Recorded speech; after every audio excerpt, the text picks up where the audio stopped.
Hello everyone, I am Netrabala. Welcome to my YouTube channel.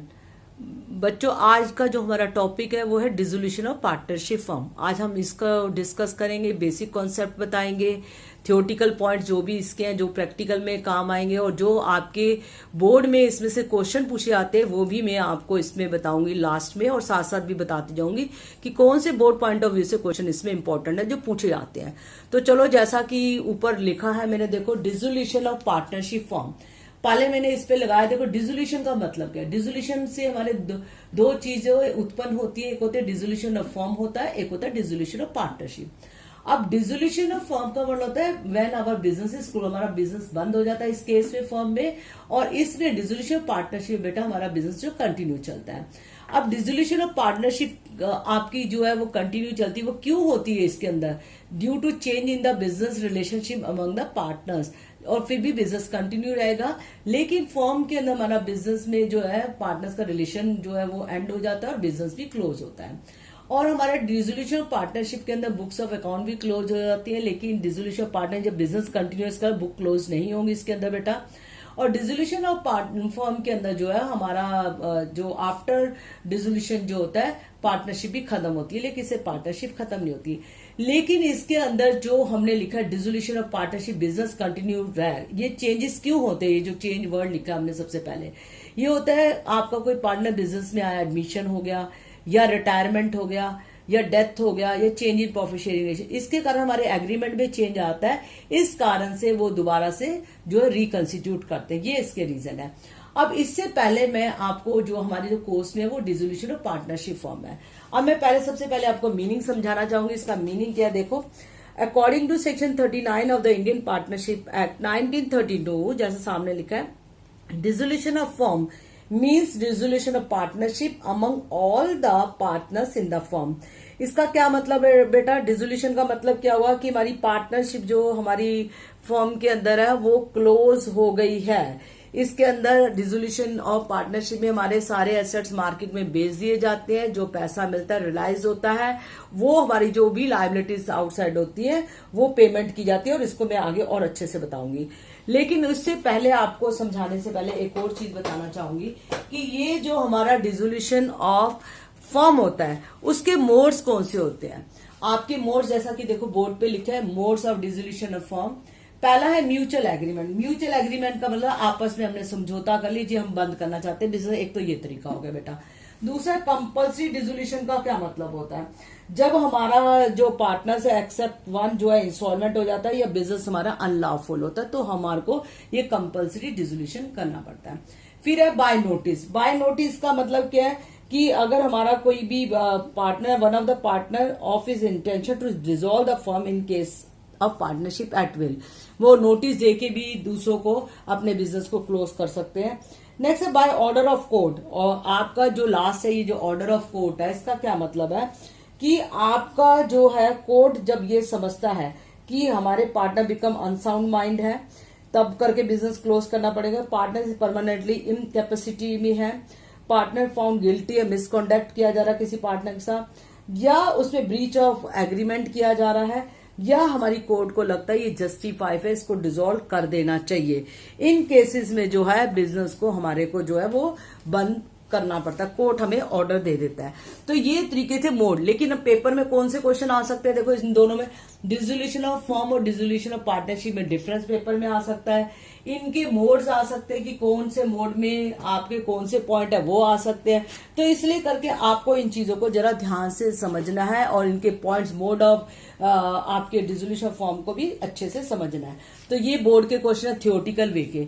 Next है हमारा settlement of account, जो है वो सेक्शन 48 के अकॉर्डिंग है बेटा, इसको ध्यान से समझना। इंडियन पार्टनरशिप एक्ट 1932 के अकॉर्डिंग हम जब अपने बिजनेस क्लोज होता है तो हम सारे एसेट्स मार्केट में बेचते हैं, जो पैसा आता है रियलाइज होता है वो कैश से हम पहले कैसे सीक्वेंस से पेमेंट करते हैं। वेरी वेरी इंपॉर्टेंट क्वेश्चन है, इसको ध्यान से समझना। बोर्ड में कई बार ये वाला क्वेश्चन पूछा गया है। तो सबसे पहले सीक्वेंस में क्या है, रियलाइजेशन एक्सपेंसेस, क्योंकि जो काम की देखरेख करते हैं उसकी पेमेंट। उसके बाद आउटसाइड लायबिलिटीज, जो हमने बाहर से पैसा लिए जैसे लाइक क्रेडिटर्स, बिल्स पेबल के रूप में वो। फिर पार्टनर ने अगर हमें बिजनेस को लोन दिया उसका लोन पेमेंट आपका जाएगा। फिर अगर फिर भी पैसा बच जाता है जो एसेट से रिलाइज हुए पैसा, तो पार्टनर्स का कैपिटल पे किया जाएगा। अगर फिर भी सरप्लस बच जाता तो हम पार्टनर्स में आपस में प्रॉफिट शेयरिंग रेशो में बांट देंगे। तो इस तरीके से सेटलमेंट ऑफ अकाउंट है। इसके एमसीक्यू के क्वेश्चन भी आते हैं और ऐसे डायरेक्ट भी आपका क्वेश्चन जो है वो थियोरेटिकल वे में भी आ सकता है, तो इसको भी अच्छे से करना। नेक्स्ट है आपका जैसा कि मैंने नीचे लिखा हुआ है आपका payment of form dept and private dept section 49 के अकॉर्डिंग है। फॉर्म डेप्ट का क्या मतलब होता है बेटा, देखो फॉर्म डेप्ट का मतलब होता है जैसा कि मैंने ऊपर लिखे, form dept means the dept owned by the form outside.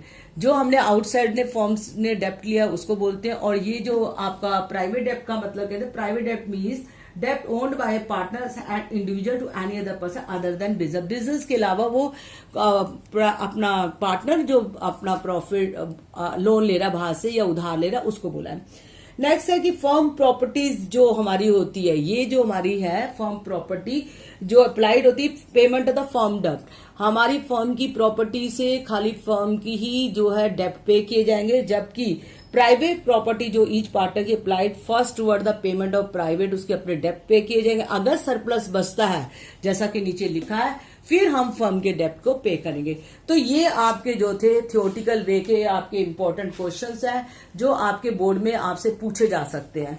अब इसके अलावा अब आपका देखो इसमें थियोरेटिकल क्वेश्चन तो मैंने बता दी कौन कौन से बेसिक कॉन्सेप्ट है, लेकिन इसके अलावा इसके बेस पे एमसीक्यू क्वेश्चन कौन से होते हैं वो मैं आपको बता रही हूँ। जैसे सामने लिखा हुआ है आपके important most important theoretical way के एमसीक्यू बता रही हूँ मैं।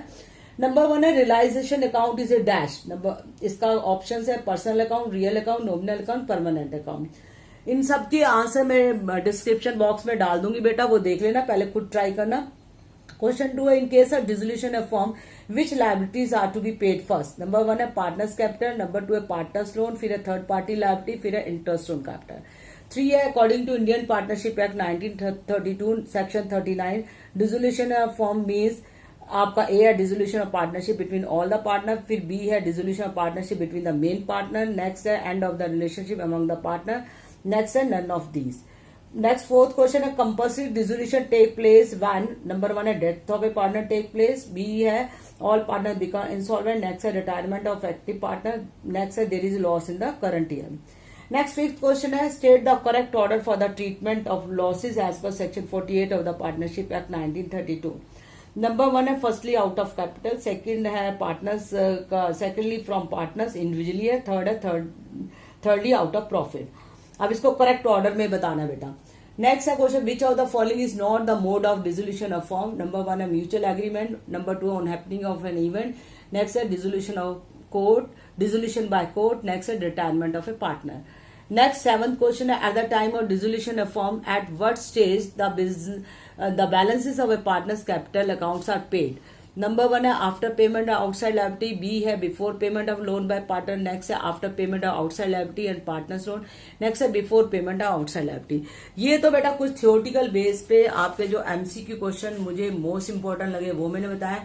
उसके अलावा भी आपके जो इंपॉर्टेंट क्वेश्चन मैं साथ साथ बताई थी, difference between dissolution of form और डिसोल्यूशन ऑफ पार्टनरशिप आपके पेपर में आ सकता है। आपके पेपर में मोड्स और डिसोल्यूशन ऑफ फॉर्म के कोई भी मोड पूछ सकते हैं, आपके कोड द्वारा एग्रीमेंट द्वारा कंपल्सरी आपका पूछ सकते हैं, नोटिस का मतलब क्या होता है ये पूछे जा सकते हैं आपसे। फिर आपका सेटलमेंट ऑफ अकाउंट का अलग से थियोरेटिकल वे का क्वेश्चन भी पूछा जा सकता है। आपका सेटलमेंट ऑफ अकाउंट ना लिखे पेपर में केवल सेक्शन 48 के अकॉर्डिंग क्वेश्चन आता है। और आपका फर्म डेप्ट एंड प्राइवेट डेप्ट में डिफरेंस भी पूछा जा सकता है। तो ये आपके थियोरेटिकल क्वेश्चन थे जो आपके बेसिक हैं जो इस लेसन के। अगले उसमें मैं प्रैक्टिकली बताऊंगी कि how we do the practical sums. I hope you understand all the theoretical concept of this lesson dissolution of partnership firm। बेटा आपको अगर मेरी समझाया हुआ अच्छा लगा हो तो please like subscribe and comment जरूर कीजिए। अगली वीडियो में जल्द ही लाऊंगी जिसमें हम इसके प्रैक्टिकल्स आपको समझाएंगे। Thanks for watching my video.